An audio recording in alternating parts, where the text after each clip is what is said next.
Musta M-Peeps, kakaut ko lang. Kukunin natin yung yung in-order ko sa isang online shop dito. Ganito yung proseso nila, napakabilis. Pakita ko sa inyo.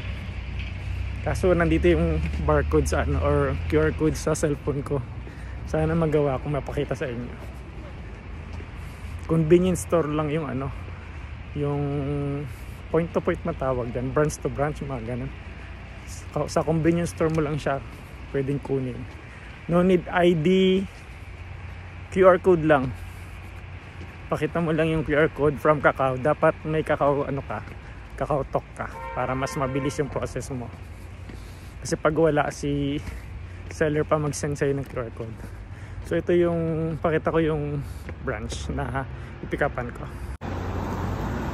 Ito yung branch CU. Minsan sa GS25 ko siya kinukuha. Pero this time dito ko sa mas malapit sa akin pinasend. Kasi minsan si customer or si seller GS lang yung available sa kanya. Kaya yan, CU muna tayo kasi yung available sa kanya. Okay, plus ko na lang yung QR code dyan.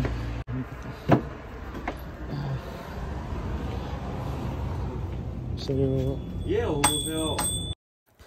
ito M-Peeps, mag-screen recording lang tayo dito sa cellphone natin para makita nyo yung QR code na sinasabi ko. Click lang natin yung Kakao Talk, hindi yung text ng CU or chat ng CU. Unfortunately, wala na yung QR code ng CU. Waybill na lang yung nakikita ko dito. Siguro protection na rin yun para sa sender. Pwede mo rin pala i-trace yung mo dito, padala mo dito. Dito makikita kung ano na yung status. Ayan, nandito lahat oh. Hindi ko kasi mapakita yung proseso eh. Basta i-scan niya lang yung QR code tapos ibibigay niya na to. Pag walang QR code, hindi niya ibibigay. So wala na yung katulad pagkakasabi ko kanina, wala na ID. So ito yung package ko. Yan, QR code lang. Tapos yung pangalan ko dyan, yung cellphone number ko, naka-hidden. Parang initial lang ata yung nakalagay dyan sa akin. Mako, yan, nakalagay Mako lang sa baba. Ganito lang yung pagkuha ng ng mga package dito kapag convenient to convenience store. Napaka convenient sobra. Ang dali lang yung proseso. Tapos yung payment naman, kung itatanong nyo, depende sa usapan nyo. Pero madalas yung mga Koreano gusto nila payment first. Siguro sa isang taon may git ko na naggaganito, wala pa ako na-encounter na mahirap kausap. Sobrang ang dali nila kausap. Saka honest sila.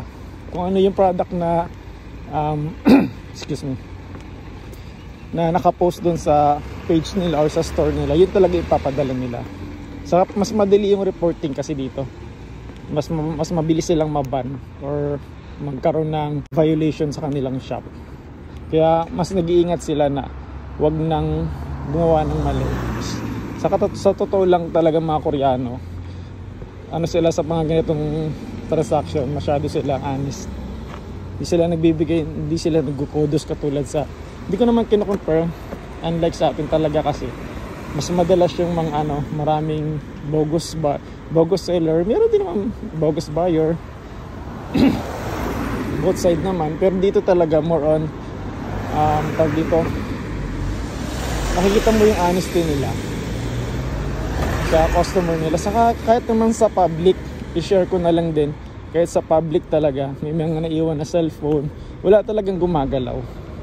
Sobrang sobra silang, siguro dahil mas marami yung taong mas magandang income siguro, kaya ganon. Kaya yun, hindi ka kakabahan kapag nagkakaroon ka ng transaction mga ganito. So yun lang, gusto ko lang i-share yung aking na-experience dito sa South Korea. Alam mo, isang araw ikaw naman yung mag-experience ng ganito.